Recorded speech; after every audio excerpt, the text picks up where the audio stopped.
The following podcast may be explicit. One Joe Young presents Adventures from the Shed, a tabletop RPG podcast. You can find us online at adventuresfromtheshed.com. After receiving a fresh case from Margaret Deacon, Dex begins to consider the clues. He has many contacts in the LA area, and it's time to start calling in some favors if he's going to keep the lights on for another month. Kurt and Joe are back, so enjoy the podcast. Hi, and welcome back to the Shed for what is again a special series of episodes where Kurt and Joe play Cthulhu Confidential 1-1. You can, of course, find us online at adventuresfromtheshed.com, on iTunes, on Facebook, and all over the place. Kurt's going to get us back into the game with a quick recap of what we did last time, so I will turn it over to him. Excellent. Glad to have you back.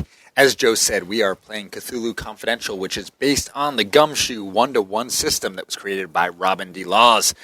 This book and the adventures by Robin Laws, Chris Spivey, and Ruth Tillman. And we are playing the Fathomless Sleep. As you may recall from last time, Private Dick Dex Raymond had a stunning raven-haired beauty walk into his office and offer him what might be the job of his life. Margaret Deacon, an heiress to the Deacon Holdings fortune from her father, Roscoe Deacon's, came because her sister Helen had gone missing 6 weeks ago and turned up a month ago walking in the streets of downtown L.A. in a blood-stained camisole, mumbling nonsense and having no idea where she was or who she was. She had heard that Dex was the man who could help her find out what happened to her sister and find the sons of bitches that did it to her.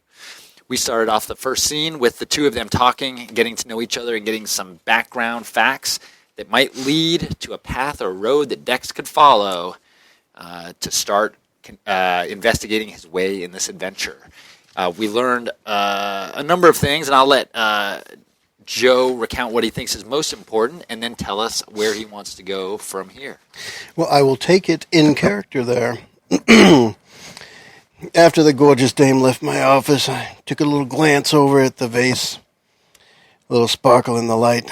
Reach for my phone. Thank goodness it'll be paid for this week. Pick it up and dial the number for... I'll dial the operator to reach Max Weil. He's my contact over at Capitol Pictures. Hello, operator. Give me number 9. Number 9. One moment, please. Ding-a-ling-ling-ling-ling. Ding-a-ling-ling-ling. I like it. We get sound effects, too. Hello? Hey, Max. Dex here. I need some help. Dex, is that really you?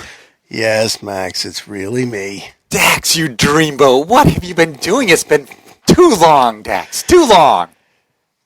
And Dex never rolls his eyes when Max is around, but always does when Max isn't, because Max doesn't like that patronage. So, with his eyes firmly rolled back into his head, with the beginnings of a headache setting in, he goes about explaining to Max the what's happened over the last bit of time since they've been together, and how he's looking forward to the next picture that Max is working on as a production designer there at Capitol Pictures. And after a few minutes of pleasant conversation, he gets around to what he actually called for. He says, hey, have you heard of Marshall Daly over there? Marshall, he's a screenwriter. I'm sure you've heard of him. I heard he's a really nice guy. I don't know if he's nice, Dex, but I mean, of course I've heard of him. I've seen him. And when I say I've seen him, I might mean I've seen him. Yeah. Now, I mean, he's no Dex Raymond, but he is a good-looking man. Yeah, I've heard of him. He's not much of a writer, but he's a dreamboat.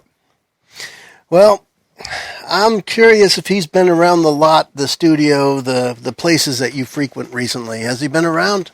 Oh, yeah. I mean, he comes to work every day down in Typewriter Alley. You know, he's down there with all the writers. They just go in there and they sit there and they're kind of on their bench and they knock out those screenplays. But, you know, to be honest, Marshall, he's not there nearly as much as those other guys. I think he's got some other interests. He's a good-looking man. He doesn't have to work as hard as some of those guys do.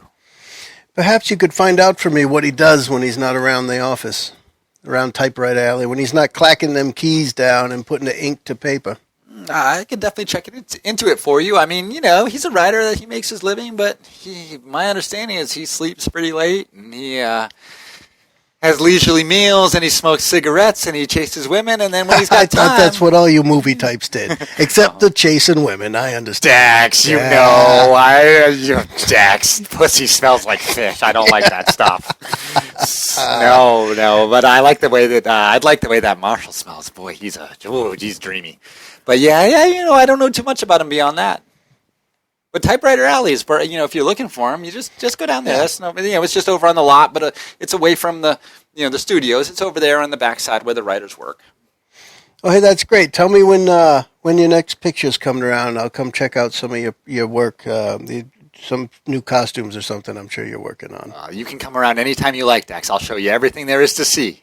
Sure, I'm sure I'll take a stop by your office when I'm in Typewriter Alley area. All right. Now, I only kid, Dax. I really love you. I love you, Dax. Of course, Max. All right. I really appreciate everything you do. We'll get together soon. Sounds good. All right, bye. Click. And Dex will then go out and hail a cab to bring him to the lot where Capitol Pictures is. Okay. So, it takes you 10 or 15 minutes to get over there. You're driving on the streets. You've got the kind of beautiful... Let me interrupt for a moment and ask, as far as the game system goes and how you want to run it, would it be advantageous to put out multiple feelers at the same time? Like, should I also... I was thinking of also putting out a call to, I got to remember his name, the detective investigator, that's his friend, Ted. Yeah, Ted. Does it help or hinder your ability to run the game, do you think? Would it be easier to follow just one thing at a time? No, I think it's fine to have multiple feelers and multiple potential threads. In fact, I think that would be great. I don't think the sources are going to give you new leads to follow. I think they're there for you to either use for skill check type things or confirmation or addresses or things like that. Okay. So, if you need someone to run a forensics check or tell you about a painting, you have a source that can help you with that stuff. Yeah. But you can't just go to the cop and say, tell me what you know about X. So I'm thinking of, before we actually get to the studio, what I'm thinking of is actually combining sources, getting Ted to check on who has been running the investigation from the police side, and if it was just stonewalled, if they really just stopped. Yep. And then if they have any information from the bloodstained chemosol, then I can go to my scientist friend who can do some forensics on it. So figuring if they have the evidence, I've got to get it from Ted so that I can bring it to the scientist. Well, what I would say is, this is 1937, so you don't have a cell phone. So if you're in your office making calls, you should make calls. And that's why I was saying it before we went to the lot. Yeah. So I would ask, give Ted a call. Ted. Yeah, give him a call down at the precinct. Okay. And tell us just a little bit about Ted and your relationship with Ted. So, Ted, I'll speak as Joe from this point. From Dex's perspective, every cop has his fingers in the corrupt cookie jar except Ted. And the only time Ted ever bends the rules is to get a result, not to become part of any system or to get on the take. And he's actually bent rules and lost out. It's just important to get that justice, to get the result that's needed. And he and Dex have worked side by side in a lot of ways, but it's always been where his cop buddies don't know and where Dex is able to keep Ted away from the underworld. Right. So and this is Ted Gargan, and he is the Detective Sergeant. Ted Gargan is the head of the homicide night shift. So he's so this is not a low-level guy. This is he's not the police chief, but he's definitely someone who's going to be well. Yeah, he's a sergeant, so Detective Sergeant. So he's a good person to know. Okay. Okay, so you're going to call him and ask him what? So first off, give him a call. Wait for the operator to patch us through. As I've learned from the lingo, I believe it's the hello lady in the lingo. I'll ask the hello girl, the telephone operator to patch me through to the police department, and then the police department operator to patch me through to Ted. Mm-hmm. And when Ted picks up, Ted, it's Dex. Dex, how are you? I'm doing all right. Hey, I got a job. I'm going to be able to pay your bar tab. I was just going to say you owe me a beer. Yeah, you're right, I do, and I'm going to be able to pay it. Excellent. That's what I like to hear. What can I do for you? So I owe you money. We're going to make that square. Awesome. In the meantime, have you heard of the Deacon holdings, the Deacon family, and what happened to Helen Deacon a few weeks ago? Oh, yeah, you can't not have heard about that. That's big news. So I've heard that Theo Riley has been on the case. I want to know what you know about it, and if we have any evidence from the case that I can bring to a friend of mine. I mean, Ted, you know the way this works. I mean, yeah, he's on the case, but he's not on the case, you know? Yeah, you don't have to call me Ted. That's your name. You can call me Ted. Oh, sorry, Dex. Sorry. Dex. Buy you too many drinks, pal. So I mean, I'd like to say that there was a thorough investigation, but you know how this works. Someone told him then not to focus on this, and so he didn't focus on this very hard. Yeah. There's not a lot of evidence, man. We found her walking almost naked down the boulevard and a camisole covered with blood. There's nothing in the evidence locker. I think her sister or dad took the camisole back, so you know they may have that. And I mean, there's not much to go on here. Was there anybody specific that stopped the investigation, or is this just a dead end? Well, I mean, that's a good question. I mean, I think it's probably the usual suspects, but I'm not. I'd have to look into it in this particular case. I mean, crimes. They've got their fingers in the department here. Yeah. Well, you do that for me. I owe you a beer, but you still owe me for that last case I helped you on. All right. Well, I will look it up. I don't know that there's going to be anyone particular in this case, but there may be. It'll take me a day or two to figure it out, though. All right. Why don't we get together, in a couple of days, and we'll have that drink and talk about it. We'll get together at Shocky's. All right. In the meantime, I got to assume it was just her blood on it, but you might want to check with the family on that camisole. We'll do that. Thanks. All right, man. Talk to you soon. All right. Later, Ted. All right. Later, Ted. That's 30s lingo right there. All right. What was goodbye? I don't even think that was on the lingo sheet. Anyway, so from there, I got that out there, and I would like to figure out how to get my hands on that camisole so that my friend Virginia Ashbury can take a look at it. Okay. So you could call Margaret, or you could drop by. Well, she just left my office. Was it the same evening? Yeah. Okay. Well, for me, I was going to go right to work on the case to show her that I'm working on it and Sure. her money is being well invested. Okay. So, yeah. You'll have to decide. You might have to wait to call her then. So I'll do that then. We'll wait. Okay. In the meantime, hop in that cab and have the cabbie drive me over to Capitol. Over to Typewriter Alley. Typewriter Alley in the Capitol Pictures studio. Right. So the cabbie is a regular for me. This guy, I'm on his circuit. He circles this block, as it were, and I always flag down the same guy. Okay. He says his name is Johnny, but that little placard on the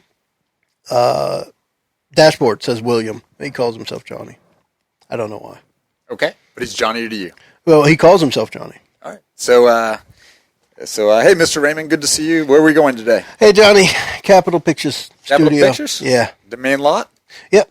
All right. Well, unless you know what Typewriter Alley is. I mean, I wouldn't I'll know. just get there and listen for all the clacking. Sounds good. 10 minutes. Kick back and relax, and we'll be there soon.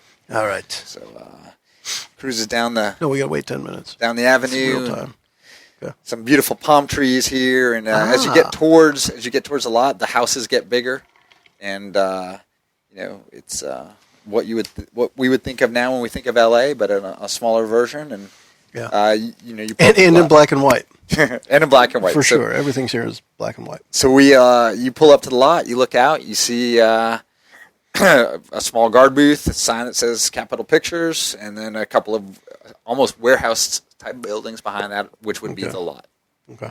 They look like the mini airplane hangar looking buildings, right? Exactly. I know I've been here before. I know Max or Dex has been here before. I'm going to call him Max. I'm not sure why. But Dex has been here before. So Max however loves Dex, but he's not Dex. Exactly. However he gets in normally is how he would get in. I guess I don't know how that works. Because if there's a guardhouse, then they're going to say something. Right. So Whatever. You can just walk up and look like you belong there, or you can. Well, I mean, I would. because Max would let me in, he would probably walk to the gate and escort me in, and that probably has happened before. I'd say, we can wait for Max, or you can just let me in. You can go on ahead. I'm sure he's All waiting right. for you. So. All right. By the way, what time of day is it now? Don't you know you're a god here? Well, I mean, I was kidding. it's the evening. It's got to be at least late afternoon. Right. I mean, close to sunset. Margaret came in a little before 5. So. Yeah, close to sunset, depending on what time of year it is. But right. let's just say that it's getting that dark orange to almost purpley look in the sky. Mm-hmm. Okay, so you get on the lot, no problem at all. Mm-hmm. And you know from looking around where you've been before, where the movies are. And Max had told you that Typewriter Alley was kind of a small building and towards the back of the lot. So you see that, and 200 yards away, that you can way. stroll on over. Yep. I'll pass by the what I'm sure. In nowadays, I always picture people driving around studio lots in golf carts. I'm guessing they were probably pulling carts of some type with different pieces of equipment and cameras and what have you. Mm-hmm. So probably weaving in and out of those to get to the building where Typewriter Alley is. If it's a windowed door, I'm going to look in first. If not, I'll just walk right in. Mm-hmm. Yeah, it's not windowed. Okay. You just walk right in and walk right in. So it's based on the time of day that you described. The room's actually only about half full, and there's actually one or two guys who are kind of packing up their briefcases now and sliding papers in and kind of moving towards the door. And one of them kind of walks by you and looks at you a little funny and just walks out. And right. So based towards on the end of the day, it looks like for them. Based on what I've heard about Marshall Daly so far, who's the most attractive guy in the room? So you actually look around, and there's a bunch of good-looking guys, but you don't see anyone that looks like a matinee idol necessarily. All right. So, first guy that starts to walk by with his briefcase, I'll just politely stop him by the arm and say, "Hey, buddy, where can I find Marshall Daly?" Marshall? Well, I mean, he's not here that much, but he actually was here. He was, at least pretending to do some work, but I mean, he left literally like 3-4 minutes ago. Do you mind pointing me to his desk? His desk, yeah, it's 1, 2, 3, 4 back wall, 4 up. All right, thanks. Have a good night, buddy. All right, thank you. And I'll walk over his desk and literally start snooping around, as if I belong here. Okay. Like I'm some kind of executive come to pick up something that he was supposed to be writing or whatever. All right, so you look around his desk. There's a couple of, there's a typewriter in the middle, some scattered papers. There's on top what clearly looks like a screenplay with dialogue written on it. Mm-hmm. A coffee cup with a half an inch of dirty-looking ratty coffee in the bottom. With the cigarette put out in it. I was just going to say, exactly. There's an ashtray with a cigarette, and that's now there are a couple of drawers that you might or might not want to check. I do, definitely. Okay, so very much purposefully as if I use this desk every day. All right. Not as a brute ripping open desk drawers and drawing attention to myself. I'm trying to match my motions to the sounds of people typing, so I'm not making any extra noises. Okay. You look pull the drawers, and there's not just rulers, papers, pens, what you would expect in a writer's desk, but you do see kind of a date planner, a calendar. And you think that it would make sense to look at that? Yep, and, definitely. Pop it open, and it's got it's a weekly planner essentially. And you notice that on today's date that he's got at 6:00 p.m. It just says group meeting. Group meeting. I'll make a note of that in my own notebook. 6:00. Now look back through the day planner. Has there been any other occurrences of the same thing at the same time? Interesting. So you flip back to the prior weeks, if I understand correctly, and you see that, in fact, on every Thursday at 6 p.m., and then also occasionally on Saturdays, but regularly on Thursdays at 6 p.m., he has group meeting listed. Okay. No other information like day, address or people or anything like that? Nope. It just says group meeting, and presumably he knows where he's going. All right. So as I described in the last episode as well, take out the black notebook to my page, which now has Marshall Daly information on it, and make note that he does the 6 p.m. group meeting every Thursday, some Saturdays. What else do I find around the desk? Really nothing of interest beyond that. Okay. No Nothing of interest. Okay, we'll stick with that. And it is, so this is for this evening, Yep. and it's 5:30, 5:45 Okay. now. So, and most of the, you would know, well, I guess you wouldn't know. You'd have to ask people around there. But generally, the work day there, the writers, most of them work till about 6 o'clock. So this is an end of the day meeting for him. Maybe I will. I'll just pick somebody else in the room. Mm-hmm.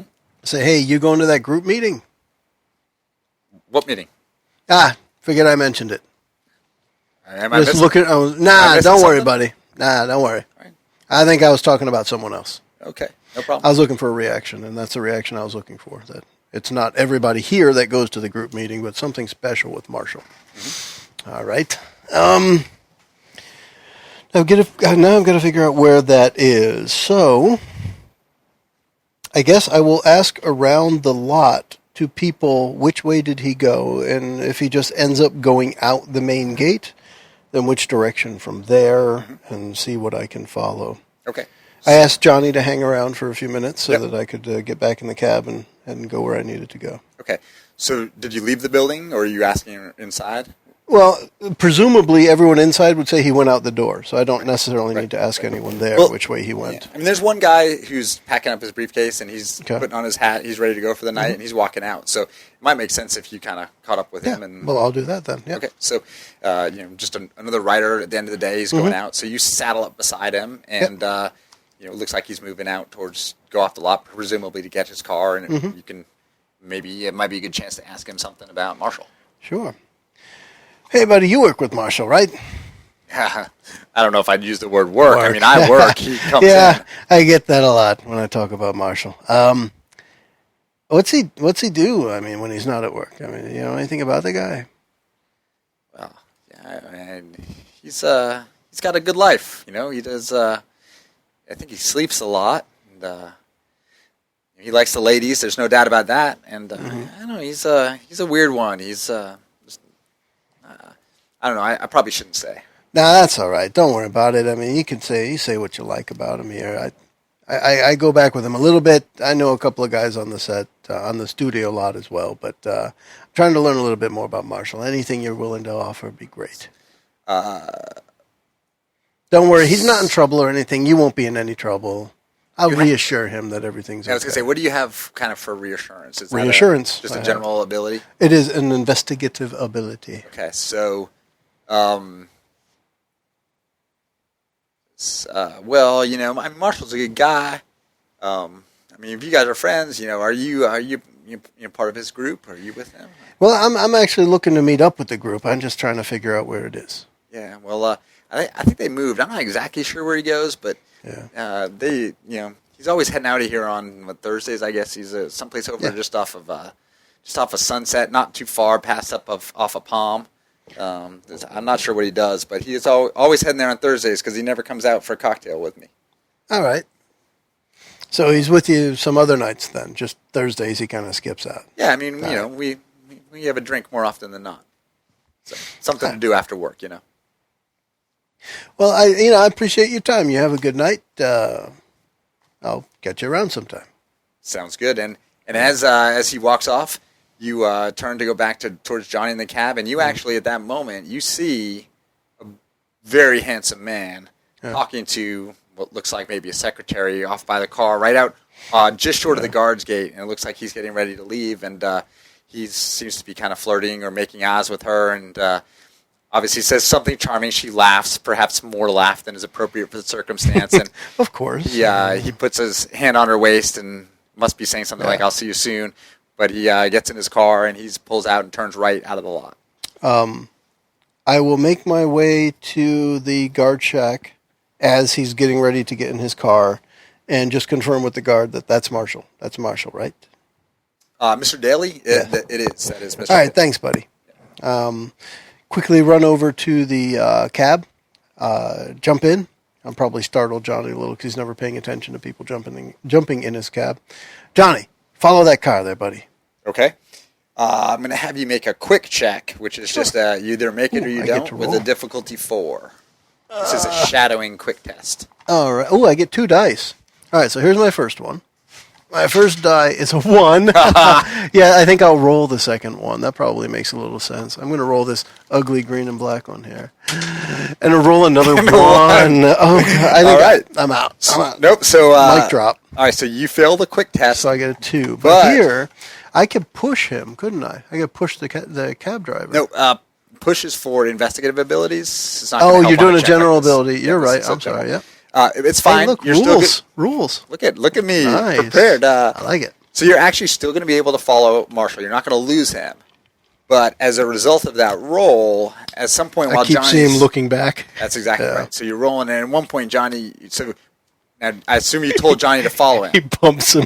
You forgot to tell him to stay back. Yeah. So at one point, well, so even before you got too close, Marshall was looking over his shoulder the whole time. Yeah. He's looking, he's caging, he's driving, he's looking, and he's actually. I mean, you can tell from behind him that he is nervous. Okay. And it's not even like he's looking for you. He's just nervous, and he's looking everywhere and constantly looking around. And at some point, you realize that he's now seen you one time too many behind him. Okay. So although I'm holding the newspaper that's always in the back seat of the cab, I realize he's looking. I say, "Damn it, Johnny, you got to stay back from him." Right. So at this point, Johnny slides back in the cab, and you hang back, a full block behind him. You can keep him in sight. You follow him. You're winding a few turns, and actually circles back around. And I mean, he's taking a pretty circuitous route to get where he's going. And at some point, he pulls up at what's a fairly modest ranch-style house, just what you would think of as a middle-class suburban house in one of the neighborhoods here, and gets out of the car and he looks around, kind of nervously again, and then he doesn't run, but he trots very quickly up to the front door, knocks twice, and just walks straight in. Closes the door behind him. Okay. I want to revisit rules for a moment. This was not an actual thing where I end up with a problem card. This was just a check that happened throughout. This wasn't an actual scene. Correct. Okay. All right. Now, the only reason we did the check was to see whether he saw you or not. Okay. And was that part of the adventure or something you came up with? Part of the adventure. Cool. All right. I'm just trying to get a handle on how it's playing out. That's cool. So I will, Johnny, I need you to hang around for a little bit if you don't mind. Park around the corner. Throw in an extra $1 tonight. $1? Yeah. Big spender, Mr. Ray. Hey, I got a job. You know what it's like. All right, how long you want me to wait? Tell you what, I'll be back here within an hour regardless. Hour? Yeah. All right, that's worth it for $1. All right, here's the newspaper. You can read it too. All right, sounds good. We can check on the Dodgers. Not the L.A. Dodgers, the Brooklyn Dodgers. Exactly. Yes. Right. So it's now it's dusk moving on dark. It's like 6:30, 7. Actually, no, it's almost 6 o'clock, right? So it's it's evening in L.A. and Marshall Daly has just gone into this kind of suburban home. Yep. As a good private eye, first thing I'm going to do is scope out the place. However, I can sneak around, literally sneak around, looking through any windows I can, just through the edges of a drawn curtain, any little bit where I can try and get an idea of what I'm about to walk into. Okay. Because I am about to walk into it. Yes. So you walk around the outside, and there's some hedges in front, and it's well-kept lawn and all that. You look in the windows, and you see inside 8 or 9 men, kind of a mixed bag, but all fairly well-dressed, sitting around in small groups talking. So there's a couple sitting, a couple men standing, talking, and it just appears to be kind of a cocktail party with no cocktails.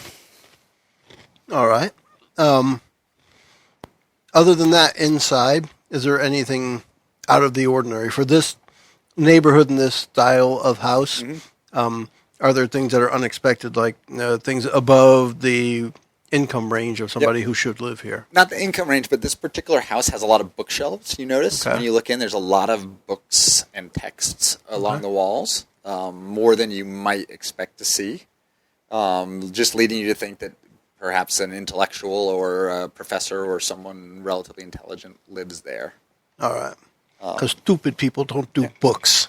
Now, if you wanted to, all right, so you continue to look around. At one point, you actually can come to a window, and the window's cracked. If you wanted to listen, you might be able to listen to what's...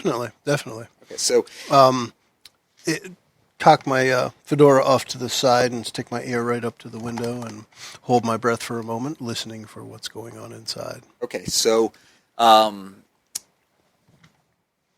so you listen and you hear snippets of conversations, but all of which seem to relate to the same theme, which is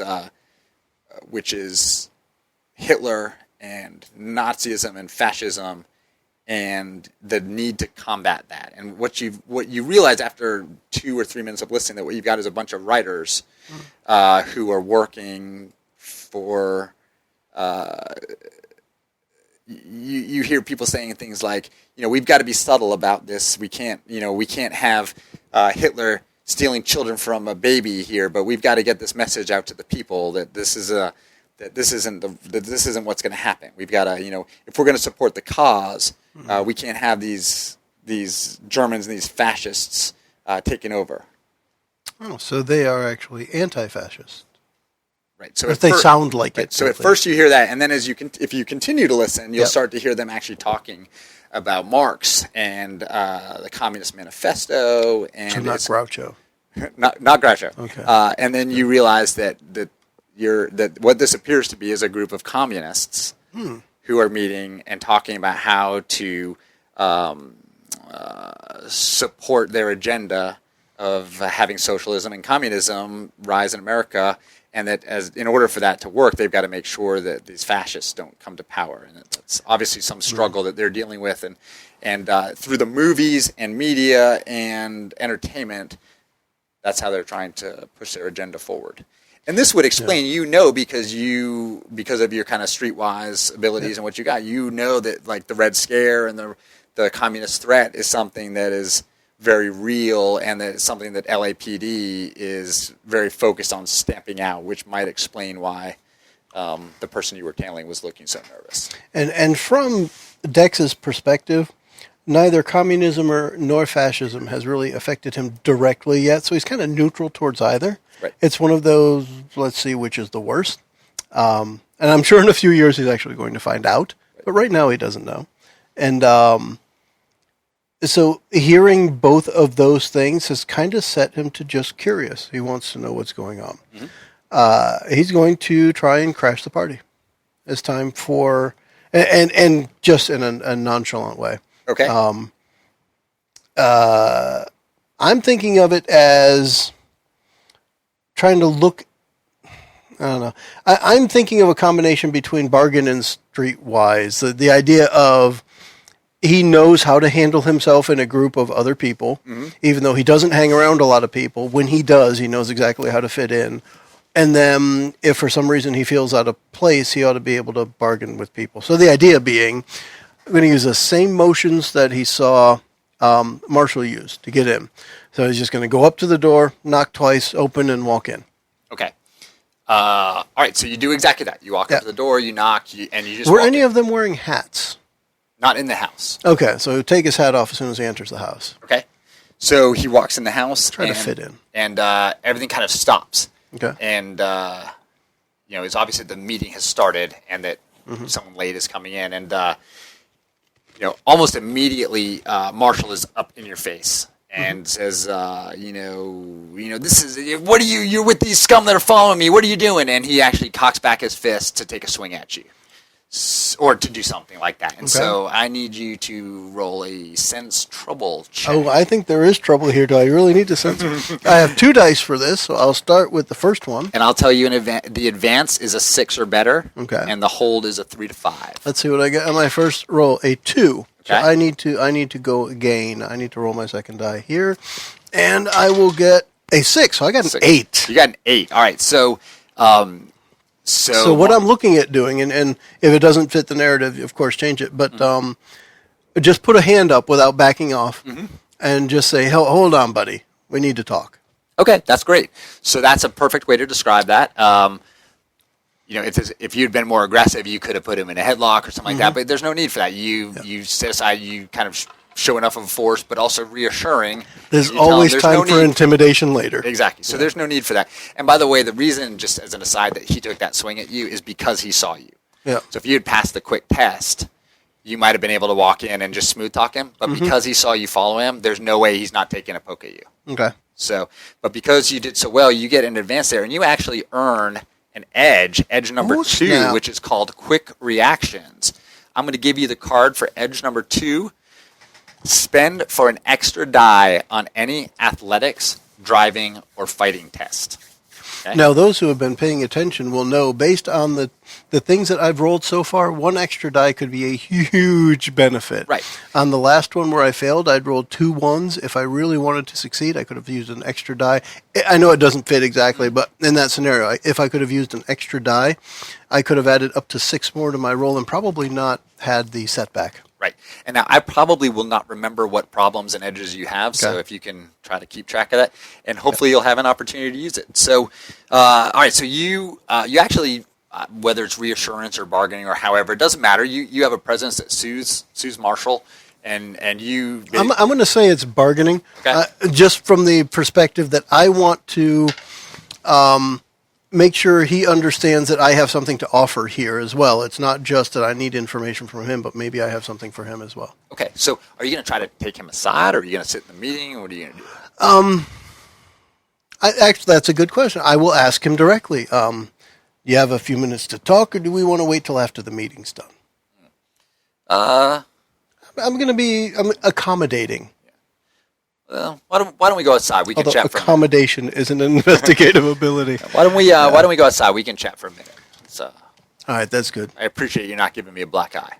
And I'll promise I won't say Heil Hitler on the way out. That's That's good just a thing, joke. so. Yeah, okay.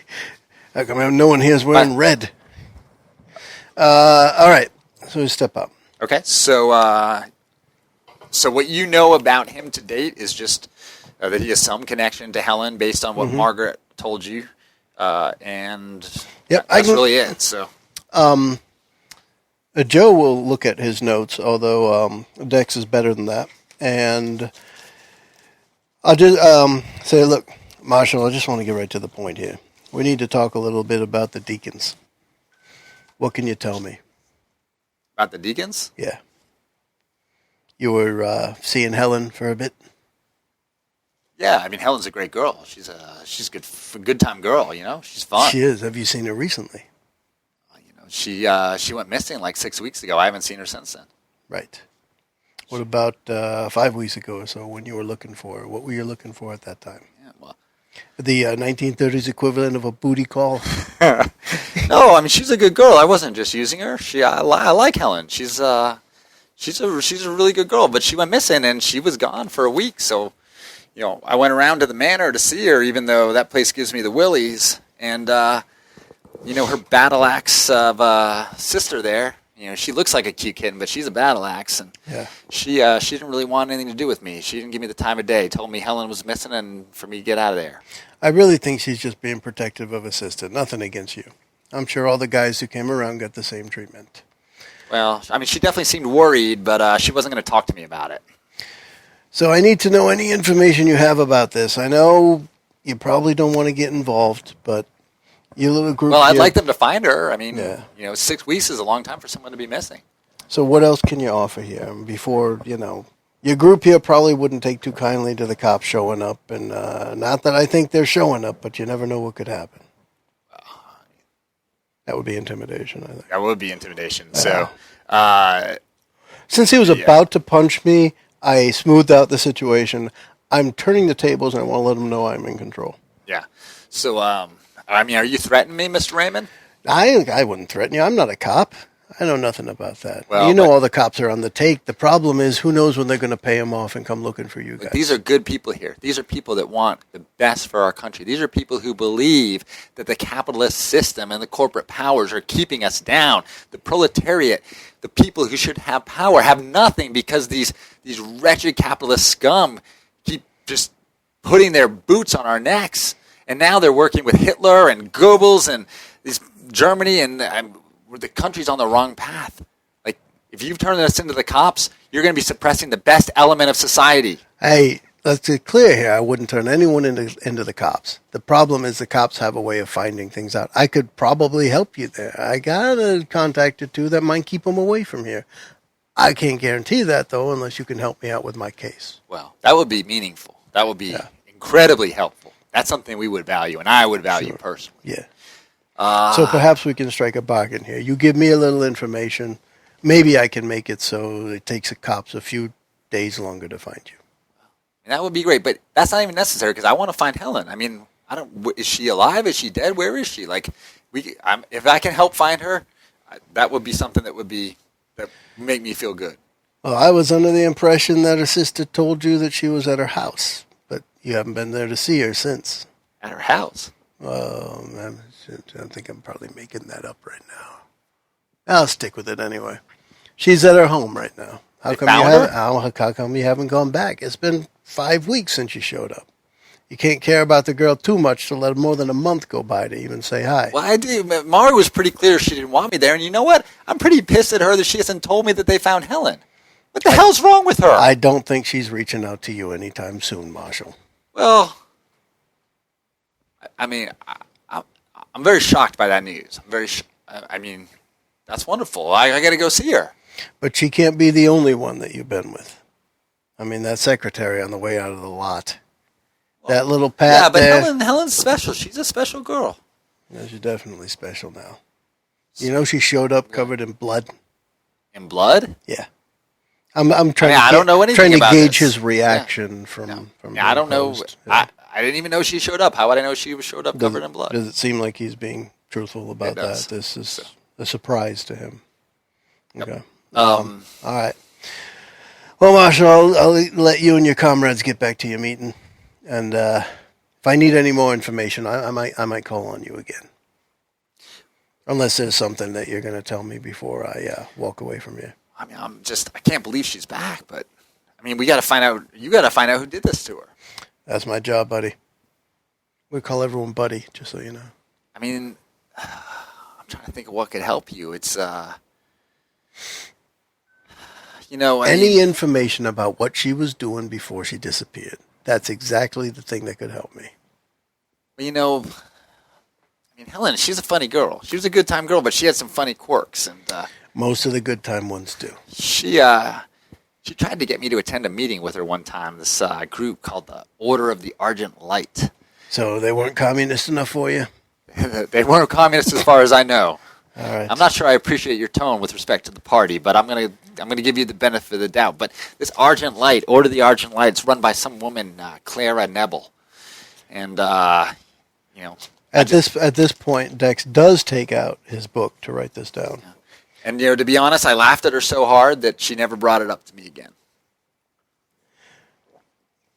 So I don't know much about the Order of the Argent Light, but I know about Clara Nebel, and I don't want anything to do with her. What do you know about Clara? I mean, she's. You should ask around. You'll learn more than I do. But she's one of these mystics, the madams, and she's just fleecing money off of rich girls like Helen who don't know any better. So she's the kind of person that would say, take money from the wealthy and distribute it amongst those who are less wealthy. Is that what you're saying? Well, she takes it from the wealthy and distributes it to her, I think. So, all right. I mean, Mr. Raymond, the only other thing I can think, and I don't know if it'd be related, but another time when I was with Helen, I found a bunch of like high dollar chips from the Alegria, the casino, the high end casino here in town. They were in her purse, and I tried to get her to go there with me and gamble with them, but she like acted like it was weird. It was like she had these chips, and I was like, "Let's go to the casino, let's play, let's have a great time," and she acted like I'd run over a cat. It was weird. Curiosity killed that cat. It wasn't the car. Yeah, so it's what is it? The Alegria. What does that mean? That's like joy in Spanish or something. Alegre. I don't know. I can't remember the exact name, but it's a nice casino. In about 60 years, it's going to be an allergy medicine. In the meantime, it's a casino. I don't know. I can't think of anything else. I just can't believe she's back. I mean, I want to see her. Do you think Margaret would let me see her? I tell you what, Margaret's not always there. Maybe you go by and say hi sometime. Think she'd talk to me? I think she'll say something. All right. And I may check back in with you in a day or two and see if there's any new information you can share. Okay. In the meantime, you go on back to your meeting. All right. Well, I appreciate that. And the only other thing I would say, just, I kind of mentioned this before, but your cop talk knowledge, you know that, like, he was being cagey and defensive just because he's terrified of the LAPD's Red Squad. They call it the Red Squad. Kind of why I brought it up. Yeah, so that's figuring that might intimidate him into giving me some more information. So that the cops are all corrupt, and that Red Squad, they'll shake down and use political intimidation, and half the time it's just a posture to get money and payouts, but sometimes they do throw actual communists in jail. So the fact that the fact that you tried to befriend Marshall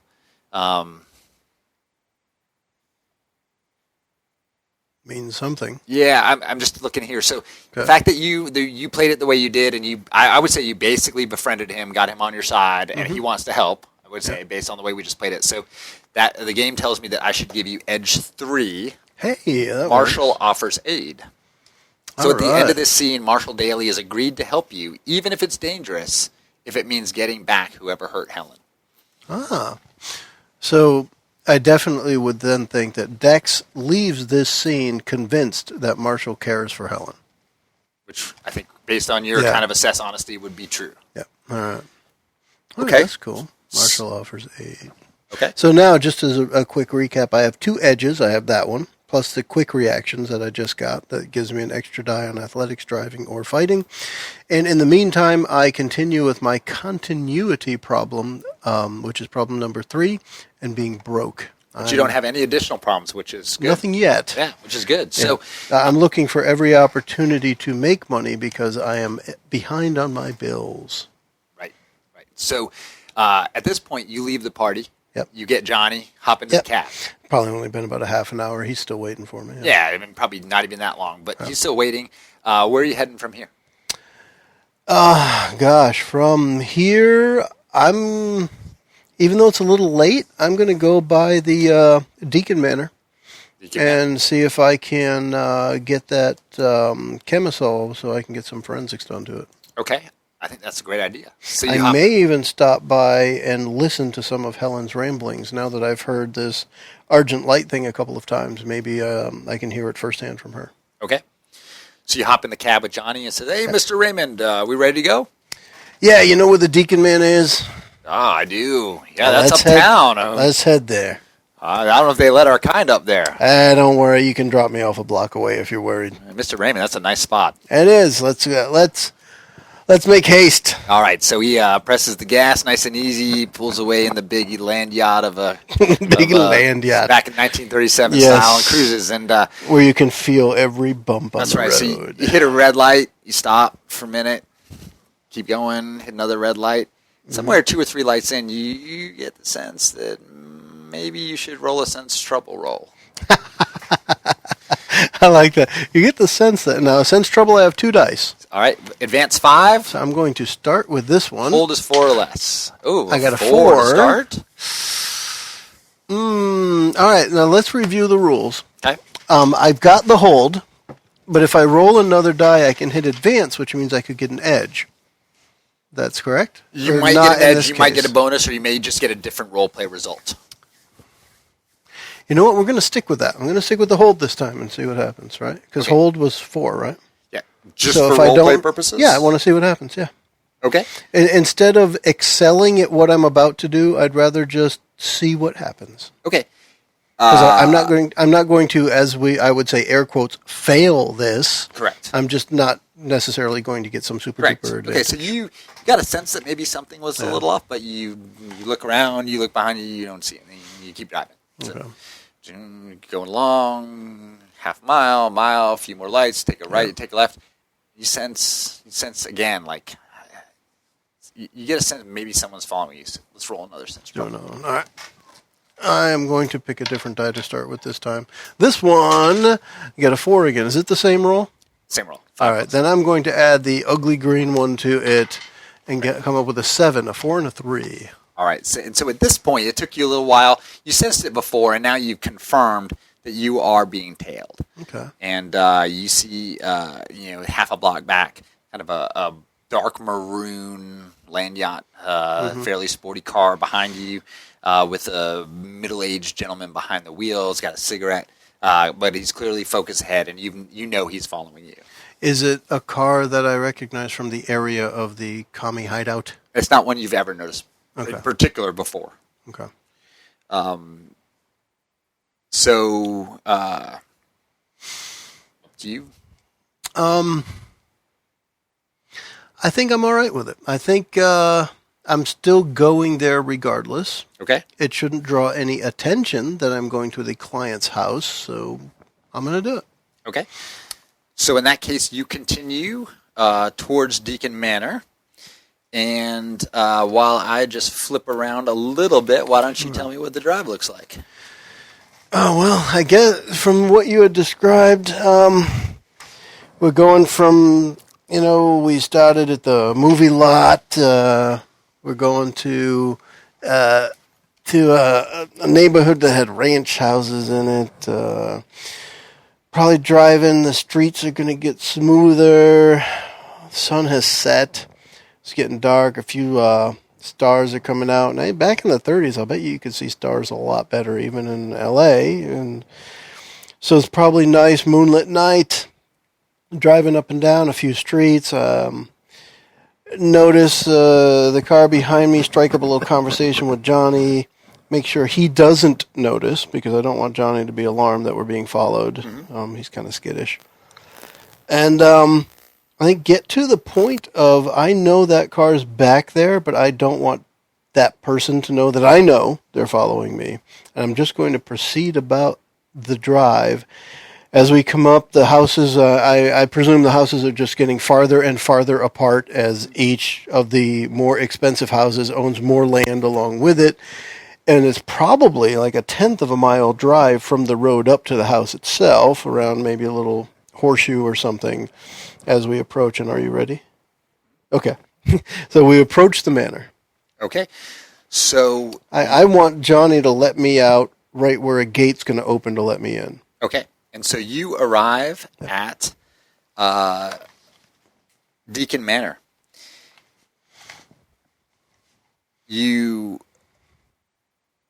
Sorry, I just want to make sure I'm in the right place. Okay, so kind of a fancy place, Johnny. Yeah, it'll make your car look good. Exactly, it's Manor. So you've not called in advance, so neither Margaret nor anyone else there necessarily knows that you're coming, and you're not even sure if she'll let you meet with Helen. But you presumably walk up to the door. Yeah, I'm actually presuming there is somebody who will announce my presence. The idea is to let Margaret know that her client is here. Okay. Or her employer.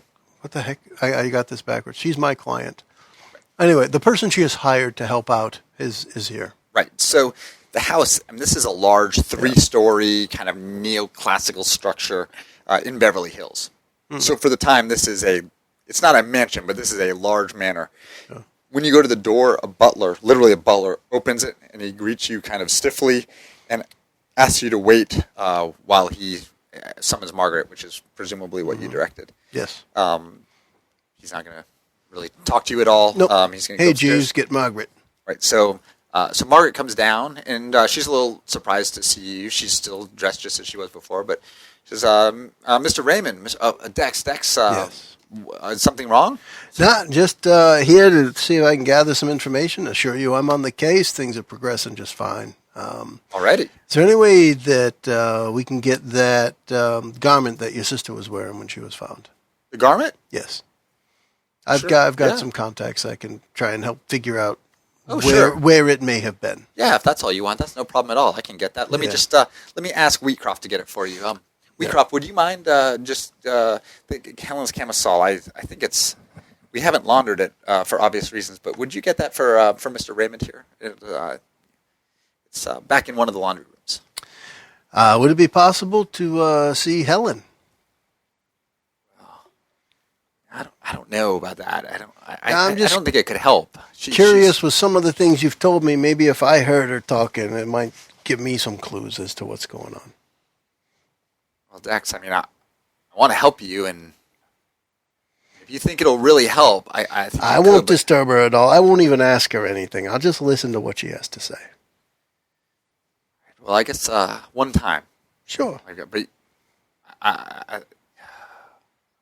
right, one time. Sure, that sounds great. All right, so we walk upstairs to the second floor. This is a fairly grand staircase in the main entryway. Nice curving up along the wall with the nice marble banister. Exactly. There's a large hanging chandelier down over and you walk up to the second floor and you turn right, and there, kind of on the right corner at the top, is a door to her sister's room, which Margaret actually unlocks. She actually puts a key in and unlocks the door and walks through, and then summons you in behind her. There's a nurse in the room, and then you see Helen kind of sitting on the edge of her bed. Margaret tells you that the nurse, she's a young black woman. Her name's Ella Pernew, for what that's worth. Okay. And she's there, and she's clearly watching Helen, watching you, and is actively ready to do something, to do anything that's needed. The room has been, almost everything has been taken out of the room. So it's down to base furniture. Most of what you would consider normal decorations and ornaments have been removed. And you notice as you look in through the door, there's a bathroom attached. But there's no, as you look around, which you would just naturally do, you notice there's no mirror, and there's no nail files, and there's no, obviously, this room has been sanitized. It's clear that clear to Dex that she has, since she's been home, tried to be destructive in some ways, and they're removing the ability for her to be destructive, whether it be to herself or others. Exactly. Okay. Exactly. And so you see Helen sitting there on the edge of the bed, and she's got kind of a house coat or a robe that the nurse has put around her. And while she's sitting there, at one point, the robe it just falls open, and it's showing kind of just her camisole or slip underneath, and it's like Helen literally doesn't even notice that happened. She's just oblivious to it, and Ella then reaches back over and just kind of closes the robe for her. So she kind of awake comatose type of thing? Exactly. So you could tell her hair is still kind of wet. It looks like it's been washed or shampooed, but not really dried, and it's disordered, and she stares ahead. She hasn't looked at you. She hasn't looked at her sister, and she's just sitting there. You see her lips moving, and she's just kind of mumbling, but you can't, you don't even hear sound. It's not that you don't. It's just she's just literally. So Margaret, when does she talk? I mean, she just sits here like this, just all day long. Because you mentioned when we talked earlier, she said some words that you could understand. When does that happen? I'm just curious if I could hear a little bit of it myself. Yeah, no, I don't. I don't. She doesn't say any things I can understand. She just. I mean, there may be words in them, but there's just. Yeah. I was just thinking of what I wrote down, Kurt. That's all. Did I write? Maybe I misspoke, or maybe I forgot. I put muttering nonsense about secret masters and pyramids and argent light. Oh, I'm sorry, Dex. I wasn't clear about that. That was stuff that she started talking about after our mother died. Oh, all right. After our mother died 2 years ago, she started talking about those things and rambling on about them. All right. But no, that's not since she came back. That's since she came back, she's been incoherent. All right. So you're talking to Margaret at this point? Yes. Okay. I will direct nothing towards Helen because I've told Margaret I wouldn't. Okay. So I'm being honest with her as long as I can. So have you made any eye contact with Helen? I'd be looking at her, definitely, yes. Okay. Yes. But I told Margaret I wouldn't ask Helen anything, I would just listen. Okay. If you've looked at her, I need you to roll a stability check. Oh, snap. I guess literally snap, right? I'm going to use different dice here. Stability... I have 2 dice. Okay, and this is an advance is 8+, and a hold is 5 to 7. All right, my first die is a 1. I'm not going to get the 8. Let's go with this one. For the second die is 3 more, so that's a 4. 4. So setback. Yeah, unless I'm going to take a problem to roll another die. And I get to roll a die if I take a problem, yes? You get to roll one more die in exchange for taking an extra problem, number 16. I'm going to take this ugly green one, and roll a 6 on that die, so I end snap. up with a 9. So I'm actually going to get totally an edge, different result. But I'm going to get an edge out of this, but I have to still take the problem. You are. That's correct. So let's start with All the right, from problem. a roleplay perspective, an interesting different result. Okay. All right, so let's do the problem first. Yeah. Problem number You said 16? 16. This doesn't make sense. Okay. They put the wrong number in here. It's cold-blooded. Let me see if I can find it, because problem number 16 is not cold-blooded. We found us a typo. Yep. But while I flip through this, I will tell you that you also, because you ended up getting the advance, you gain edge number 6, which is bedrock skepticism. So let's go to that one first. All right. And why don't you read that while I look for the will. problem? So edge number 6, bedrock skepticism. So on each of these cards, or on some of these cards, I should say, there are some italicized words that are kind of a story description, and then there are non-italicized, which are the mechanical definition of what happens with this thing. So edge 6, bedrock skepticism, the story part is the supernatural, malign deities, what a load of hogwash, you'll never fall for that bunkum. And the mechanical advantage of this edge is I can spend this to counter a mythos shock problem. Now, is problem 16 a mythos shock problem? It is not. Okay. But it is a big problem. Okay. So Joe would have had, or Dex would have had a setback on this. So presumably something that he saw in Helen's eyes would have been a real problem for him. But by spending an extra die, he did it at this cost of getting the cold-blooded problem. And it said problem 16 in here. It's a typo. It's problem 18 for what that's worth. Okay. But it says you maintain your sanity by cutting off your empathy for others. Oh. The mechanical take on that is that when you, and this stinks, when you spend a push on reassurance, roll a die. On an odd result, you do not gain the benefit of the push. You discard this card. Okay. So the next time you try to use a push to reassure someone, you have a 50% chance of it not working. That's pretty slick. Which, given that you only have 3 of those, I think 3 or 4, that's not good. I like that mechanic, though. I like the idea that it's a 50-50 shot. Mm-hmm. That's Yep.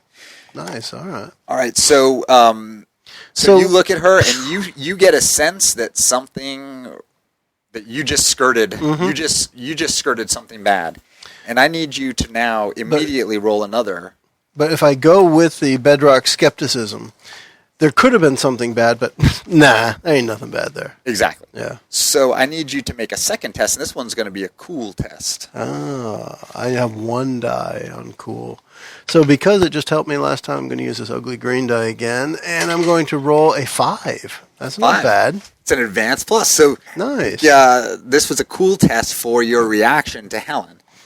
Who, even though she's comatose, she's still a deacon, and she's still a beautiful woman. So this is to get your reaction to her. And Dex, you see why someone might fall in love with this beautiful, damaged waif. I see why Marshall might, but that someone would consider himself her white knight and swear to revive her from her troubled sleep, so that he could live with her forever in a magical castle.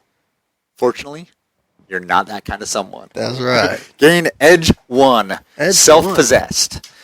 A show of self-control gives you the confidence you'll need in case this gets hairy. If this case gets hairy. Spend this edge for an extra die on cool or stability. Stability, that's important. That is. Or for a +2 bonus to any other general/mental test. Man, you're racking up the edges here. Gosh, +2 bonus is nice. If I know the number's like a 5 and I've rolled a 3, I can just say, bam, there we go. Right. So you have seen the room, you've met Helen, and you have at least survived your initial contact with her. Margaret, let's go get wheat thin and get that dress. I can't remember what the guy's name was. Oh, Wheatcroft. Yeah. and get the camisole? Yeah, and we'll get that garment, and I'll be out of your hair for the night. All right, that sounds great. And they do exactly that, and I think, there's not much else that's going to come out of an interview with Helen or with Margaret at this point, so I think that would be a perfect place to end the scene.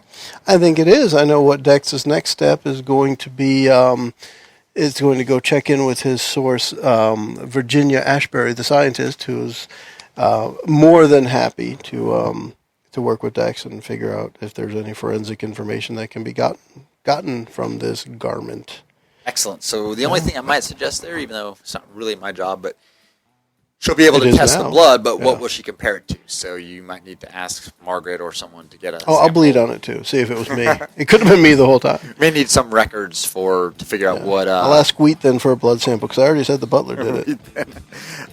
Okay, so do you want to call her now or you want to call her next episode? I think we'll start with that on the next episode. And to Kurt's advice, I will also see if Margaret and Helen are able to give family blood samples, if you will, before I leave the establishment. All right, sounds like a plan. All right. Hey, y'all, thank you for listening. Second hour of Cthulhu Confidential. We will be back for at least one, if not many more. We will. Kurt, take a few seconds. How do you think it's going so far? I'm enjoying it. It's totally different from a I group am dynamic. too. This is very different. I like that. I like that if one of us asks a question, there is no question about who's supposed to be answering it. It's very straightforward. There's also a lot of less like talk that. about penises and German dungeon. porn, Right so- until now, yes. And on that note, we'll say But bye-bye. Thanks for listening. bye. The preceding podcast was brought to you by One Joe Young. You can find us online at adventuresfromtheshed.com.